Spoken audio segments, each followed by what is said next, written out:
If your mom is alive, hurry up before she's gone.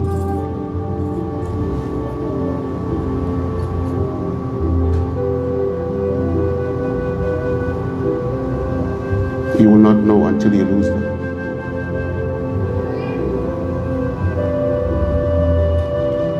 If you lose them, you will know what I'm talking about. Your aunties will try, but they can never do like mommy. Never.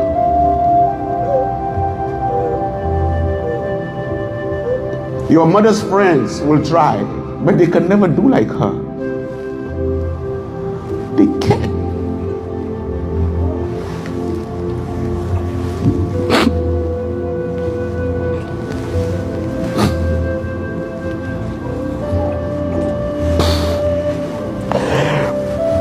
They can't do like her. They can't.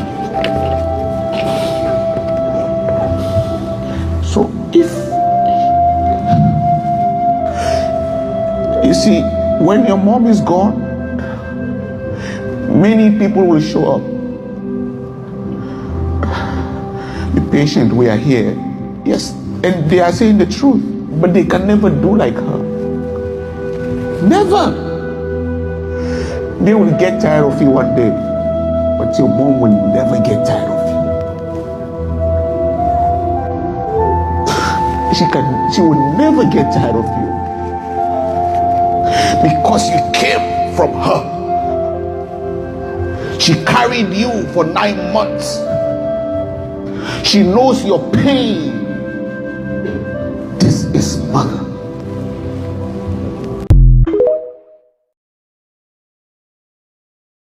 አልጋ ባልጋ አይደሉ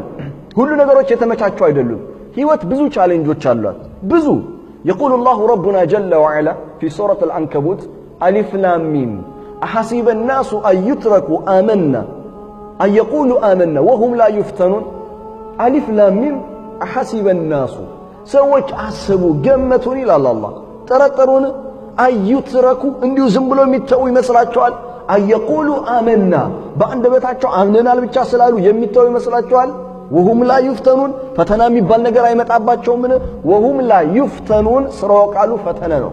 ፈተና باللغة العربية እሳት ምንድነው ወርቅ በእሳት ውስጥ ገብቶ ከሚፈተነው የበለጠ የእናንተም እምነት ይፈተናል ማለት ከዛ በበለጠ ይፈተናል ከወርቅነቱ በእሳት ተፈትኖ እንደሚረጋገጠው ሁሉ የእናንተም በእውነት በተውሂድ ማመናችሁ ከዛ በበለጠ ይፈተናል ፈተና ግድ ነው ወለቀድ ፈተና الذين من قبلكم وليعلمن الله ያውቅ ዘንዳ ይለይ ዘንዳ አማኞችንና ካዶችን ለመነጠል በእርግጥም አላህ ከናንተ በፊት የነበሩ ህዝቦችንም ፈትኗል ምናልባት ተምሳሌት ከፈለጋችሁ ወደ ኋላ ታሪክን ተመልሳችሁ ተመልከቱ ስለዚህ ወለቀድ ፈተና الذين من قبلكم ከእናንተ በስተፊት የነበሩ ህዝቦችን እንዲሁ ፈትነናል ይላል ፈተና የማይቀር መታመም ሊመጣ ይችላል ድህነት ሊመጣ ይችላል ልጅ ማጣት ሊመጣ ይችላል ብዙ በህይወታችን ውስጥ ችግሮች ሊመጡ ይችላሉ ዱንያ ራሷ ይዛው የምትመጣው ፈተና አለ ነገር ግን ሁለት ነገሮችን በልቦናችን ውስጥ ማኖር አለብን አንደኛ فإن مع العسر يسرا ሁሉ ጊዜ ከችግሩ በኋላ ምቾት እንዳለ ማረጋገጥ መቻል አለብን ሁሌ ታሞ አይቀርም አንድ ቀን ቆሞ ሊሄድ ይችላል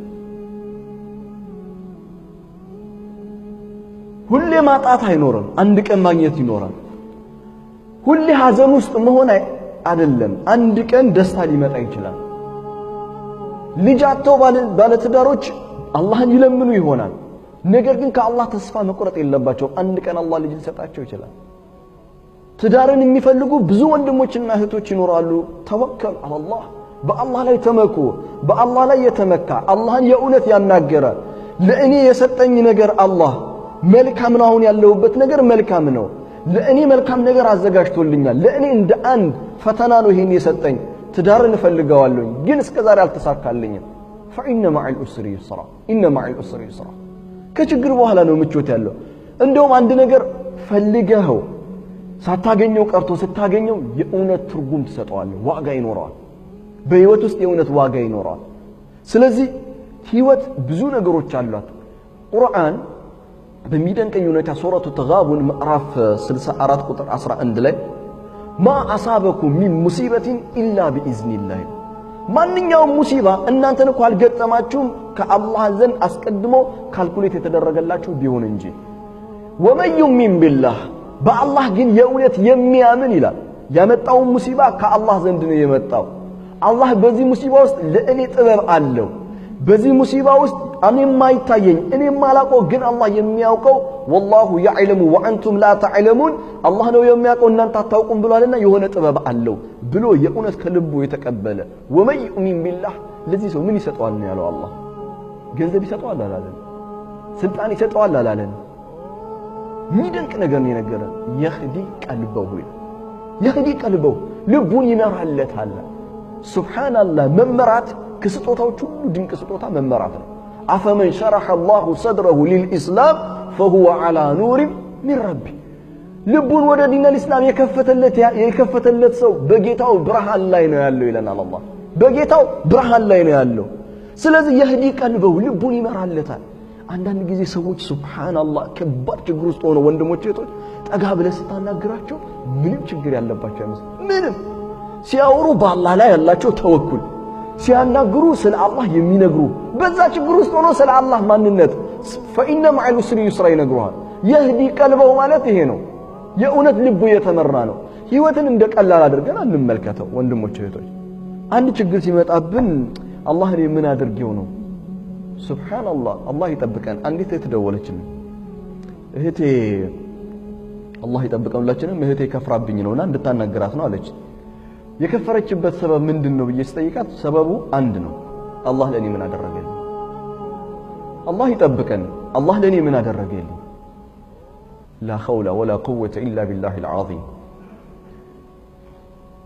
ለምንድነው እነዚህ ነገሮች የመጡት ካልክ ሰው በህይወቱ ብዙ ችግር ይገጥመው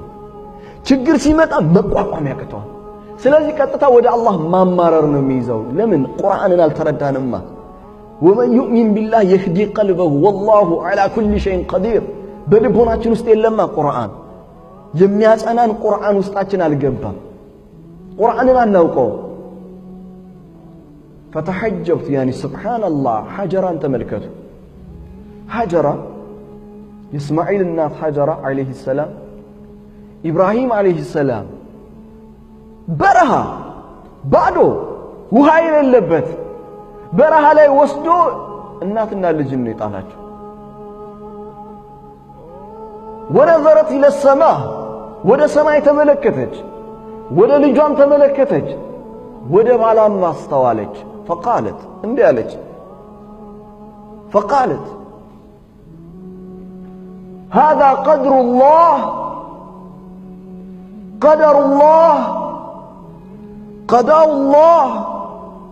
الله أمرك بهذا قال نعم قال نعم سبحان الله قالت إذن قالت إذن لم يدعنا الله أبدا سبحان الله لم يدعنا الله أبدا ወደ ሰማይ አስተዋለች ወደ ልጇም ማየች ወደ ባሏም ተመለከተች ይሄ አላህ የወሰነብን ነገር ነው ወይ هذا قدر الله أمر الله الله ነው ያዘዘ الله أمرك بهذا يا إبراهيم ይሄንን ስራ ብሎ ያዘዘ አላህ ነው قال نعم أولت እኛን በበረሃ ላይ እንድትተወን ከልጄ ጋር ውሃ በሌለበት እንድትተወን አላህ ነው ያዘዘ قال نعم الله ምን አረገልኛል አለች እንዴት አላህ ይሄን ይፈርድብኛል አላለች قالت لم يدعنا الله أبدا الله በፍጹም Allah will never ever let down us Allah በፍጹም አይተወንም አለች በፍጹም አላህ አይተወንም ኢማኒ ሱብሃንአላህ قوي ምን አይነት قوي የሆነ ኢማን ቢኖራት አላህ በፍጹም እኛን አይተወንም አለች አዎ አላህ ግን አልተዋትም እስከ ዛሬ ድረስ ምድሪቷ የምታፈልቀው ውሃ በዚህ ኢማኗ መሰረት ነው ሱብሃንአላህ በዚህ እምነቷ መሰረት እስከ ዛሬ ድረስ ዘምዘምን እኛ እንጠጣለን ኢማን ማለት ይሄ ነው ከችግር በኋላ ምቾት ህይወት በእንደዚህ አይነት አጥር የተሞላች ነው ሁሌ ከአንድ እርከን ወደ ሌላ እርከን መሸጋገራችን ነው ለተርቀቡን ጠበቃን አይን ጠበቅ ህይወት ሰዎች የተለያየ ነገር እኔ ላይ መናገር ፈለጉ ጀመሩ ከዛ እነሱን ስሰማ ነኝ የምለውን ነገር ውሸቶቹን ማመል ጀመር ሆነ በኋላ አንድ ቀን ሁለት ወንድሞች አሉኝ እና ወንድሞቼ ልጠይቃቸው ስል ውስጤ ግን ነው አለኝ አያውቁሽም ኢቭን እነሱ እኔን በደንብ ሊያቆኝ አይችሉም you know what I mean እነሱ ዲፋይን ካረጉኝ እነሱ ባዩኝ ቅርጽ ብቻ ነው ግን ከፈጣሪያችን ጋርና ከአእምሮአችን ከውስጣችን ጋር ብንል የውስጣችንን የምናውቀው እኛና እግዚአብሔር ነን አንደኛ ሁለተኛ ነገር ደግሞ እነሱ የሚያውቁሽ ፓስትሽን ነው ፊውቸሪቲሽን ማየት አይችሉም ዲፋይን ሊያረጉሽ አይችሉም እግዚአብሔር ግን ፓስትሽን ያውቃል ፕሬዘንትሽን ያውቃል ፊውቸሪቲሽን ያውቃል ስለዚህ ስሰሚ ከሁሉም አቅጣጫ ስሰሚው you know okay past ይሄ ነበር በፕሬዘንት ያስተካክለዋለሁ ይሄን አይነት bright future አለኝ ትያለሽ ሰዎች ግን ዲፋይን ሲያደርጉሽ ሁሉ ጊዜ ዲፋይን የሚያደርጉሽ ፓስትሽን አይተው ነው ወይም ፕሬዘንትሽን አይተው and action let's go Spider-Man faster hold that position we're going again this time sell the impact eyes here on the monitor see that angle now back to the edge action ግን የሚገርምህ የቆመን እንጂ ወደቀን ማንንም አያየው ቢራሩልህ እንኳን ስትቆም ነው የጎዱን ይቅርታ ቢሉ እንኳን ከዛ በዛ ስትወጣ እንጂ እዛ እንባ ውስጥና እዛ ለቅሶ ውስጥ ስትሆናል ያሸነፈን ሰው ነው ሁሉም ሰው የሚያው አቴንሽን አይኖች ሁሉ የሚዞሩት ወደ አሸነፈ ሰው ነው የወደቀ ሰው እንኳን ለመረዳት መንቀሳቀስ እንዳለበት ታምናለህ አለበለዚያ ዋጋ የለም ግዴታ ትንሽ ስቴፕ በራስ መንቀሳቀስ ካልቻል ከዛ ተበዳይነት ወጣ ሰው አይህም ይረዳህም የለም የደመና ትግስት ምን ድረስ እንደሆነ ታውቃለህ አይደል ከብዶት የተሸከመውን ሁሉ በዝናብነት ወደ መሬት እስኪለቀውና ምድርን እስኪያረሳት መታገሱ ለዝናብነት ትግስቱን መጨረሱ ደግሞ መሬትን ለማቀዝቀዝ መሆኑ ደስ አይልም ስለታገሰም ትግስቱ ስላለቀም ኪሳራ የለውም አንዴ ብቻ ይለኝ አንዴ ብቻ ልረፍ አንዴ ብቻ ልኑር አንዴ ብቻ ልትረፍ ፋታ ብቻ ላገኝ እንደምፈልገው እንዴት እንደማለቅስ እኔ ነኝ የማውቀው አስቆጥተውት የማይቆጣ ሰው አህያ ነው ይቅርታ ጠይቀውት ደግሞ ይቅርታ የማያደርግ ሸይጣን ነው ይላሉ ኢማሙ ሻፊዒ ናቸው ያሉት ረሂመሁላህ ስለዚህ ክብርህን ነክተውት የማይገባህን ነገር አድርገው በስብዕናህ ላይ መተው አለመቆጣት ይሄ አህያነት አይሰማህም እንዴ ወይ አይሰማሽም እንዴ እንደማለት ቁጣሽን ግለጭ የማይመጥንሽን የማይሆንሽን ነገር አሳይ ረደት ፈዓል ሊኖርሽ ይገባል ማለት ነው ያን በተገቢው መንገድ እነሱ ባደረጉት ልክ ሳይሆን አንቺን በሚመጥንሽ መልኩ ለዛ ላጠፉት ነገርም ሊሆን ይችላል ለሌላ ጥፋት ደግሞ በየትኛውም ግንኙነት ይቅርታ ካላደረግሽ ይሄ ሸይጣን ምልክት ነውና ሙእሚን የሆነ ሰው ቀልቡ ሳፊ ሊሆን ይገባል ለምን ሐቁን ሊወስድ የሚችለው አህከመል አህከሚን ከሆነ አላህ አዘ ወጀል ስለሆነ ማለት ነው ስለዚህ ይቅርታ ልታደርጊ ይገባል ማንኛውም ሰው ይቅርታ ይጠይቅሽ አፈውና ሊላህ ለአላህ ስትይ አፉት ያለሽ አላህ ሐቅሽን ይሰጥታል ስለዚህ አህያማቱን ሸይጣንማቱን ለማለት ነው